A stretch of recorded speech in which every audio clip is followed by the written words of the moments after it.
Bachadondagi ushbu muammolar bola tushishining sababi bo'ladi. E'tibor bering, oxirgisi sizda ham bo'lishi mumkin. Ayollar bachadonida turli xil tug'ma nuqsonlar bo'lishi mumkin. Ushbu muammolar homiladorlik jarayonining oxirigacha yetib bormasdan homilaning tushishiga sabab bo'ladi. Birinchi muammo bu bachadonning ikki shoxli bo'lishi.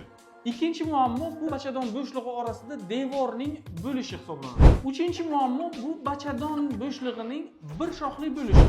To'rtinchi muammo bu bachadonning tug'ma rivojlanmay qolishi bo'lib, fanda bu infantilizm deb ataladi. Beshinchi muammo bu bachadonning tug'ma ikkita alohida bo'laklarga, ya'ni ikkilanishi hisoblanadi. Va nihoyat 6-muammo bachadon devorining egarsimon pastga osilib qolish holati, ya'ni arkuat uterus deb ataladi. Bu muammoni odatda ultrasovushda aniqlash juda ham qiyin hisoblanadi, o'sha uchun sizda ham bo'lishi mumkin deb aytdik. Agarda sizda xuddi shunga o'xshagan muammo bo'ladigan bo'lsa, albatta bizga murojaat qiling va biz sizning ushbu muammongizni albatta bartaraf etamiz.